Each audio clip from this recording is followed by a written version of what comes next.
నమస్తే, welcome to I dream. నేను మీ ఝాన్సీ. ఆహార విషయంలో కానివ్వండి, మనం తాగే నీళ్ళ విషయంలో కానివ్వండి, ఏ విషయంలో అయినా అతి అనేది పనికిరాదు అని చెప్తూ ఉంటారు. సమ్మర్ వచ్చేసింది కదా అని చెప్పి దప్పికగా ఉంది, దాహంగా ఉందని కొంతమంది ఎక్కువగా వాటర్ తాగిస్తూ ఉంటారు. పదే పదే ఎక్కువ సార్లు అన్నం తినబుద్ధి కావట్లేదు, లిక్విడ్ రూపంలో తీసుకుందామని కూల్ డ్రింక్స్ తాగుతుంటారు, జ్యూసెస్ తాగుతూ ఉంటారు. మరి మన సమ్మర్ వచ్చింది కాబట్టి ఎలాంటి ఆహార పదార్థాలని మన డైట్లో ఇంక్లూడ్ చేసుకోవాలి, అలాగే వాటర్ విషయంలో ఇంటేక్ ఎలా ఉండాలో తెలుసుకుందాము. ప్రస్తుతం సీనియర్ న్యూరో సర్జన్ రంగనాథం గారి దగ్గర ఉన్నాము. నమస్తే సార్. నమస్తే సార్, సమ్మర్ వచ్చేసింది, అదే పనిగా వాటర్ తాగుతూ ఉంటారు చిన్నపిల్లలు, పెద్దవాళ్ళు. ఎక్కువగా వాటర్ తాగడం వల్ల కూడా ఏమైనా ఆరోగ్యపరమైన నష్టాలు వచ్చే అవకాశం ఉంటుందా? ఇప్పుడు సమ్మర్ వచ్చిందంటే వాటర్ తాగడం అవసరం, సహజం రెండు కూడా. ఎందుకంటే నీరు అన్నది భగవంతుడు ఇచ్చినటువంటి మానవాళికి, చరాచర భూప్రపంచంలో అన్ని జీవులకి కూడా ఇచ్చినటువంటి ఒక వరం. అదే కాకుండా మనుషులకు ఆలోచించుకున్నట్టయితే వాళ్ళ జీవన సరళికి అదొక ఫౌండేషన్. ఇక్కడ ప్రాబ్లం వల్ల ఏమిటంటే నీరు తాగడం అన్నది అవసరం, దానివల్ల తప్పు కాదండి. ఎంత ఎక్కువ నీరు తాగారు కూడా కొంత పర్వాలేదు, ఎంత ఎక్కువ నీరు ఎంత తొందరగా తాగారు అనేది ముఖ్యం. ఇది అందరూ గమనించాలి. ఎంత తక్కువ టైంలో తాగుతుంది. ఉదాహరణకి రోజుకి దగ్గర 2.5 లీటర్ల నుంచి 3 లీటర్ల వరకు తీసుకోవచ్చు. సమ్మర్ కాబట్టి, లేకపోతే ఎవరైనా ఎక్సర్సైజ్ చేస్తున్నారు అనుకోండి, ఉష్ణ ప్రాంతాల్లో ఉన్నారనుకోండి, కొంచెం ఎక్కువ తీసుకోవచ్చు. అది ఎప్పుడు 24 గంటల్లో దాన్ని వాడుతూ. ఇప్పుడు అదే కానీ ఇప్పుడు ఒకే గంటలోనో 2 గంటల్లో 4 లీటర్లు తాగేశారనుకోండి, ప్రమాదం కదా. అదే దానినే వాటర్ ఇంటాక్సికేషన్ అంటారు. అంటే అసలు అంటే దానికి తెలుగులో తర్జుమా చేసుకుంటే వాటర్ వల్ల నీటి మత్తు అని. ఇంటాక్సికేషన్ అంటే ఒక మత్తు. మత్తు అంటే నిజం మత్తు కాదు, అది మత్తు పదార్థం అందులో లేనే లేవు. ఎందుకంటే భగవంతుడు మనిషికి ఆపాదించిన లీస్ట్ టాక్సిక్, ఏమాత్రం కూడా ఇబ్బంది తక్కువ ఉండేటువంటి ఒక పదార్థం ఏంటి అంటే నీరు, వాటర్. అలాంటిది మీరు మత్తు ఎందుకు అంటే దానివల్ల వచ్చిన ఇబ్బందులు మనం తర్వాత చెప్పుకుంటాం. దీనినే ఇంకొక మాట ఉంది, వాటర్ ఇంటాక్సికేషన్. దానికి ఇంకో పర్యాపదం వాటర్ పాయిజనింగ్. అంటే దానివల్ల ఒక విషం రూపంలో తయారవుతుంది. లేదు అంటే డైల్యూషనల్ హైపోనట్రీమియా. అంటే హైపోనట్రీమియా అంటే ఏంటంటే శరీరంలో ఉండాల్సినటువంటి సోడియం అనే లవణం ఉండాల్సిన మోతాదు కంటే తక్కువ అయిపోవడం. హైపో అంటే తక్కువ, డైల్యూషన్ అంటే మనం ఎక్కువ నీరు తాగడం వల్ల తక్కువ అయిపోతుంది. ఈ డైల్యూషనల్ హైపోనట్రీమియా అనే ప్రక్రియ వల్ల వచ్చే ఇబ్బందే వాటర్ ఇంటాక్సికేషన్. అందరికీ తెలియాల్సింది ఇంకొక విషయం ఏంటంటే, అసలు మూత్రపిండాల తాలూకా కెపాసిటీ సృష్టికర్త ఒక యువకుడు ఉన్నాడు. మూత్రపిండాల తాలూకా ఎంత ఒక రోజులో తీసుకోవచ్చు అని తెలుసా? 15 లీటర్లు తీసుకున్నా ఏం కాదు. 1 డేలో 15 లీటర్స్. అంటే ఆ మూత్రపిండాలకి అంత శక్తి ఉంది దాన్ని హ్యాండిల్ చేసేలాగా. కానీ ఈ ప్రాబ్లం వల్ల ఎక్కడ ఏమవుతుందంటే తక్కువ సమయంలో ఎక్కువ తీసుకోవడం. ఇలాంటి ఎన్నో సంఘటనలు ఉన్నాయి ప్రపంచం నిండా. తెలంగాణ రాష్ట్రంలో ఇప్పుడు ఏమైందంటే, హైదరాబాద్ నగరం అన్నది ఈవేళ నుంచి వచ్చినటువంటి వార్త ప్రకారం ఒక ఉష్ణ ఐలాండ్ అయిపోయింది. దీవి అర్బన్ హీట్ ఐలాండ్ అని పెట్టారు దాని పేరు. ఇక్కడ ఎక్కువగా హీట్ జనరేట్ అవుతుంది. అది కూడా ఏమిటి, ఇది ఎక్కడో మామూలుగా ఆషామాషికి చెప్పే మాట కాదు. Telangana socio economic analysis status report అని 2025 వచ్చింది ఈవేళ. అంటే ఈ అర్బన్ హీట్ ఐలాండ్ అంటే ఏమిటంటే, రాత్రి ఉష్ణోగ్రత అన్నది 1.7 వరకు పెరిగిపోతుందట. చుట్టుపక్కల ఏదైతే ఉంది, సంగారెడ్డి ఉంది, లేకపోతే వరంగల్ ఉంది, లేకపోతే కరీంనగర్ ఉంది, ప్రాంతాలతో చూసుకుంటే, లేకపోతే హైదరాబాద్లో ఉండే మిగతా పరిసర ప్రాంతాలతో చూసుకుంటే రాత్రి ఉష్ణోగ్రత అన్నది అంత పెరిగిపోతుంది. మామూలుగా అసలు హైదరాబాద్ అనేది 0.9 డిగ్రీలు తక్కువ ఉండాలట రాత్రిది. అవంతా రాత్రి ఉష్ణోగ్రత ఎంత మార్పు వచ్చింది చూడండి. దానివల్ల ఏమవుతుంది, తెల్లవారు అంత తొందరగా దానికి చల్లబడటం లేదు. తెల్లవారుసరికి బాండు ప్రతాపం చూపిస్తూనే ఉంటాడు. దానివల్ల ఇంక ఇబ్బందులు, దానివల్ల దాహం, ఇంకా నీరు తీసుకోవడం. అది ఇక్కడ ఏమైనా చెప్పుకున్నారు, 2 వ్యక్తులు, ఒక 74 సంవత్సరాల వ్యక్తి ఇదే ప్రాబ్లం, ఎక్కువ నీరు తాగడం వల్ల హాస్పిటల్లో అడ్మిట్ అవ్వాల్సినటువంటి పరిస్థితి. పరీక్షలు చేయగా ఏముంది, సోడియం అన్నది తక్కువ అయిపోయింది. దానివల్ల బ్రెయిన్లో డల్గా అయిపోవడం, ఫిట్స్ లాగా రావడం జరిగింది. హాస్పిటల్ అడ్మిట్ చేయాల్సి వచ్చింది. ఫిట్స్ కూడా వచ్చాయి సార్. ఇది కొండ ఇది ఇక్కడ మేడ్చల్ నుంచి జరిగితే ఇంకొకటి ఈ సంవత్సరం మొదటి ప్రాంతంలోనే భాగంలోనే ఒక 40 సంవత్సరాల స్త్రీ కొండాపూర్ నుంచి ఈ ప్రాబ్లం వచ్చి మళ్ళీ అడ్మిట్ అవ్వాల్సి వచ్చింది. ఆమెకు జరిగింది ఏమిటి అంటే ఈ మధ్య కాలంలో హైడ్రేషన్ అబ్సెషన్ ఫినామినా అని ఒకటి వచ్చింది.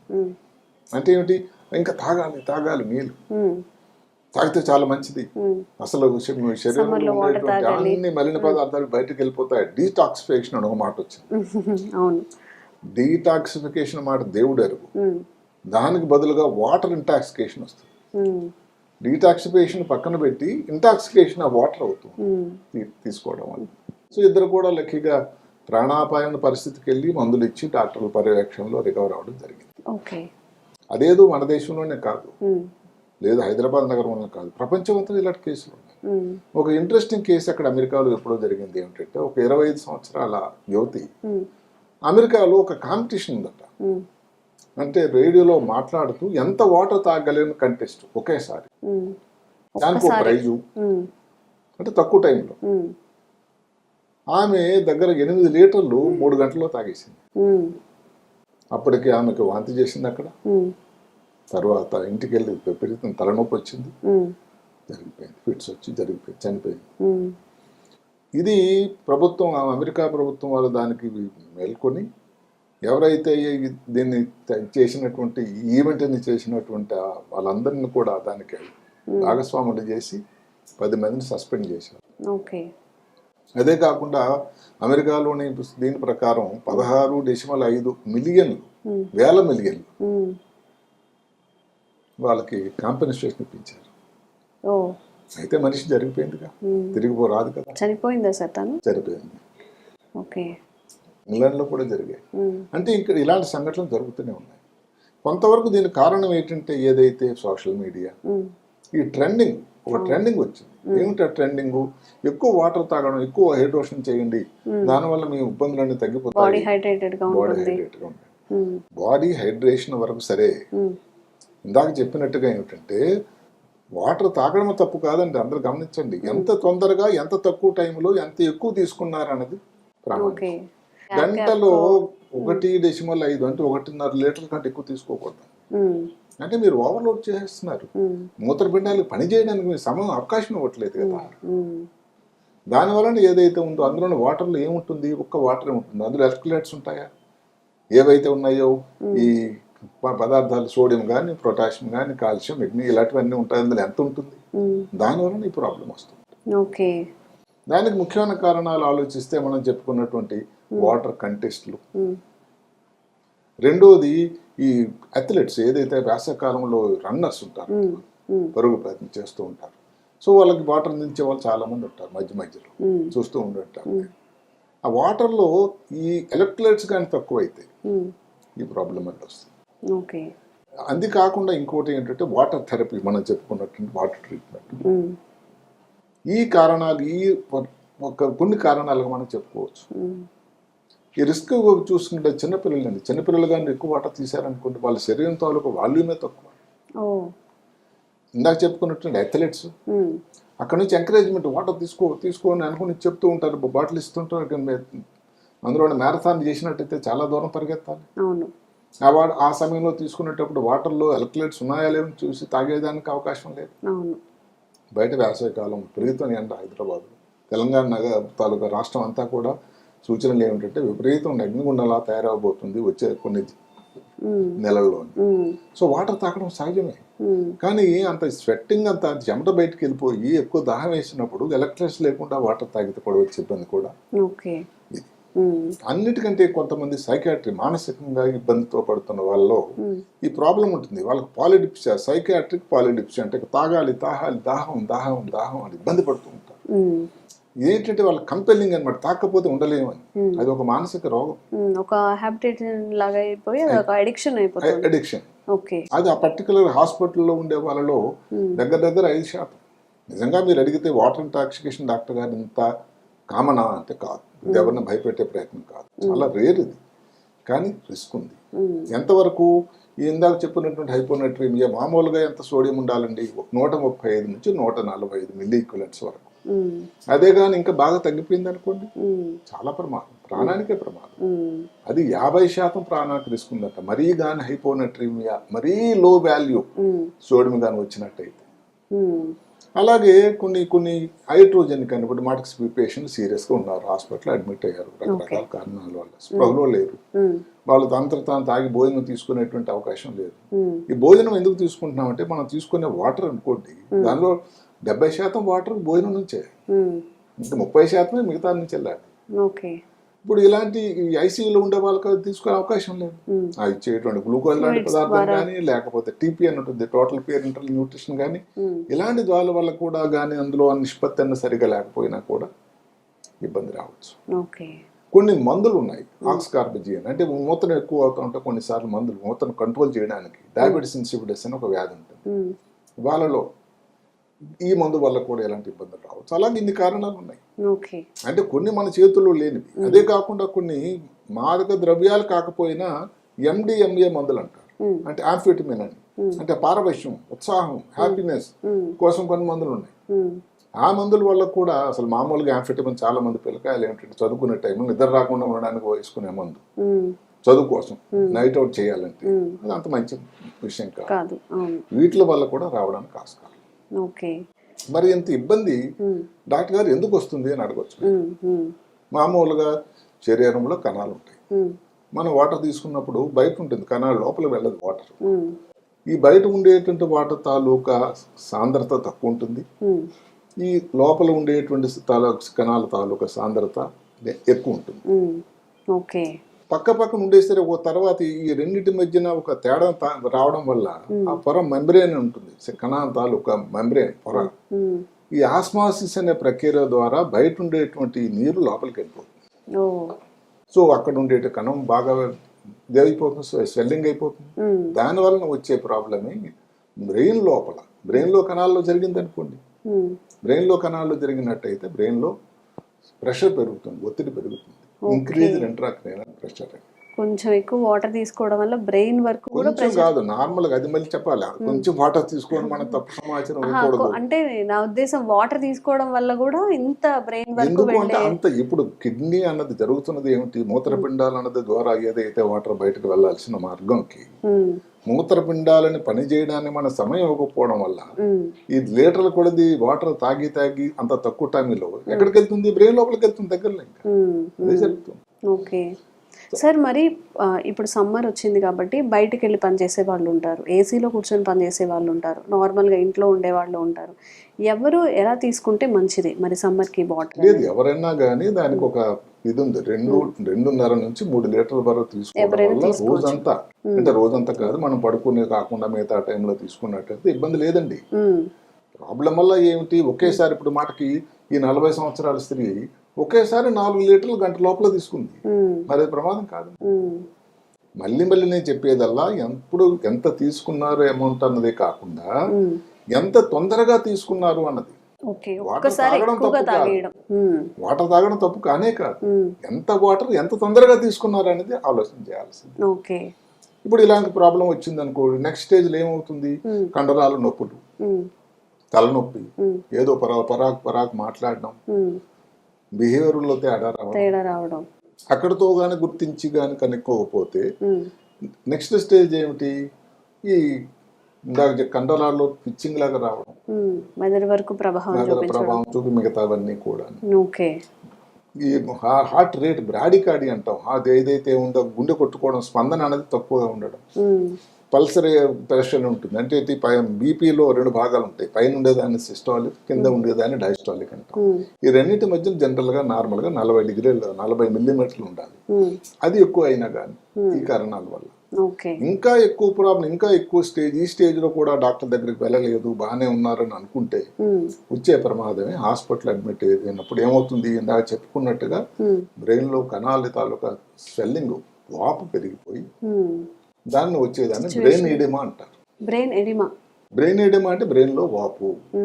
దానివల్ల ఏమవుతుంది, బ్రెయిన్కి వెళ్ళే రక్తం తాలూకా supply, CBF, cerebral blood flow అంటారు, అది తగ్గిపోతుంది. దానికి ఒకటి మేలో ఏమవుతుంది, బ్రెయిన్ లో అన్నిటికంటే ముఖ్యమైన కేంద్రం ఒకటి ఉంటుంది, బ్రెయిన్ స్టెమ్ అని.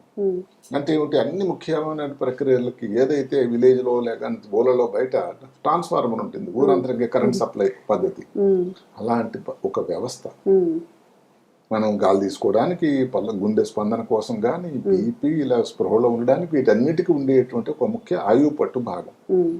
దాని మీద ఒత్తిడి వస్తుంది. ఒత్తిడి రావడం వల్ల ఏంటి, పేషెంట్ స్పృహ కోల్పోవడం కానీ, మెదడు డ్యామేజ్, కోమా, లేకపోతే మరణాలు కూడా జరుగుతూ ఉన్నాయి. మరణాలు జరిగే శాతం తక్కువ ఉన్నా కూడా ఇలాంటి ఇబ్బందులు అయితే ఉన్నాయి సుమా అని అందరికీ తెలియాలి. ఓకే సార్, మరి మీరు చాలా కేసెస్ చూస్తుంటారు, మీరు ఈ ఇయరే 2 కేసెస్ నోట్ చేశారు అని చెప్తున్నారు. మరి దీనికి ఏంటి చికిత్స ఏంటి?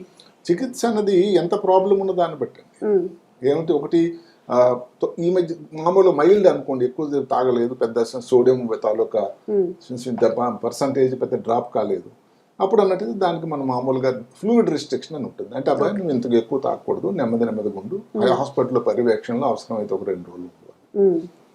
మరి ఎక్కువగా నెక్స్ట్ స్టేజ్ వచ్చింది అనుకోండి, దానికి మరి మూత్రం బయటకు పోయేటువంటి మందులు ఇవ్వాలి, డయూరిటిక్స్ అంటాం, ఏది ఫ్రూసమైడ్ అని, ఇంకా కొన్ని వాసోప్రెసిన్ రిసెప్టర్ యాంటగోనిస్ట్ అని కొన్ని మందులు ఉన్నాయి. ఏమైతేనేమి ఒక ఇది అవసరమైన నీరు అన్నది అవసరం ఎంతో మీరు చెప్పినట్టుగా ముందు అతి సర్వత్రా హేతు.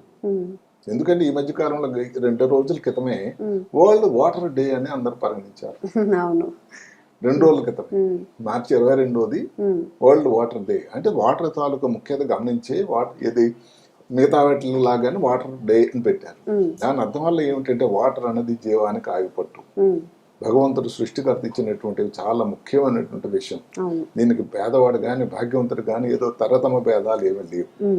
ఇబ్బందల్లా ఏమిటంటే ఎక్కడైనా కానీ ఇప్పుడు సాల్ట్ అప్పుడు మనం చెప్పుకున్నాం, సాల్ట్ ఎక్కువ తీసుకోకూడదు. సాల్ట్ మేము ఎక్కువ తీసుకుంటే ప్రాబ్లం ఎంతో, సాల్ట్ తక్కువ ఇంతే ప్రాబ్లం చూస్తున్నాం కదా. ఏది కూడా అతి ఉండకూడదు. అలాగే షుగర్ ఎక్కువ తీసుకోకూడదు. భోజనం చేసినప్పుడు ఏం చెప్తాం, 80% మాత్రమే పొట్ట నిండుగా ఉండాలి, 20% ఖాళీగా ఉండాలి. ఎందుకంటే దాన్ని జీర్ణం అవ్వడానికి, జీర్ణ ప్రక్రియ అవ్వడానికి ఒక సమయం కల్పించాలి.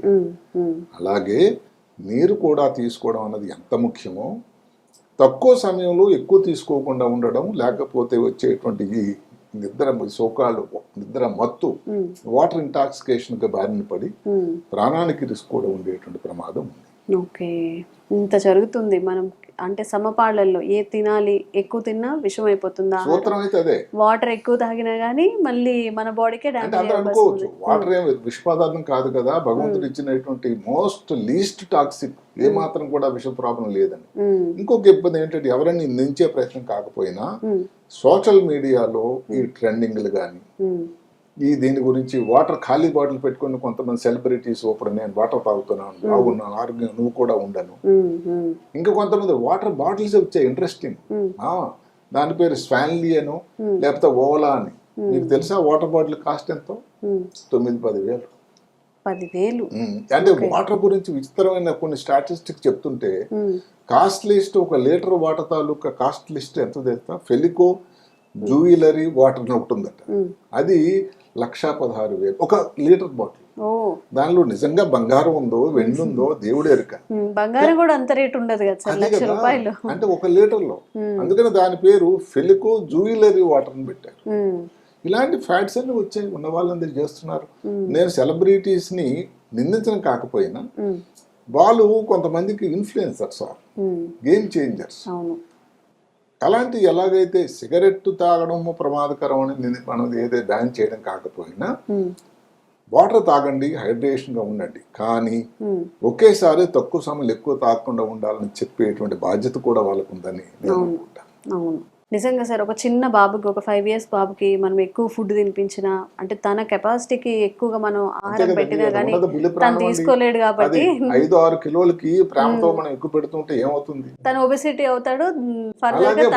అది ఒబేసిటీ కొంతవరకు నయం, ఇమీడియట్ గా ప్రమాదం లేదు. ఎక్కువ వాటర్ తాగిస్తే సమ్మర్ వచ్చింది లేకపోతే ఇదైపోతాడు, డల్ అయిపోతాడు, అది ప్రమాదం. ముందు చెప్పుకున్నట్టు రిస్క్ ఫ్యాక్టర్స్ లో చిన్నపిల్లలు కూడా అన్నిటికంటే, ఎవరికైతే శరీరంతో బాడీ వాల్యూమ్ మాస్ తక్కువ ఉంటుందో వాళ్ళలో తక్కువ వాటర్ ఇచ్చినా కానీ ఒకేసారి ఇచ్చినట్టయితే ఇబ్బంది ఎక్కువ దారని కాదు. ఆస్కారం. ఓకే, అదండి సమ్మర్ కదా అని చెప్పి అదే పనిగా వాటర్ తాగండి. సార్ చెప్పినట్టు ఎంత తక్కువ టైంలో మనం ఎంత తక్కువ వాటర్ తాగుతున్నాం, ఒక డే మొత్తంలో 3 to 4 లీటర్స్ తాగొచ్చు, కానీ ఒక గంటలోని 3 లీటర్స్ 4 లీటర్స్ తాగడం మాత్రం ప్రాణాలకు ముప్పు తెస్తుంది. అదే కాకుండా అందరూ గమనించాల్సింది ఏమిటంటే దానిలో ఉండేటువంటి ఎలక్ట్రోలైట్స్ తాలూకా నిష్పత్తి, ఉమ్, సాల్ట్ ముఖ్యంగా ఉమ్, ఎంత ఎక్కువ ఉంది. అలాగే నీరు తాగుతూ ఉంటే తొందరగా సాల్ట్ తాలూకా సాంద్రత తగ్గిపోతుంది. అవును. దానిలో కానీ కొంత సాల్ట్ కూడా ఉండేటట్టయితే సమతూకమైన పాలలో ఉంటే ఈ ఇబ్బంది కూడా రావడానికి ఆస్కారం తక్కువ. Okay, thank you sir, thank you so much. నమస్తే.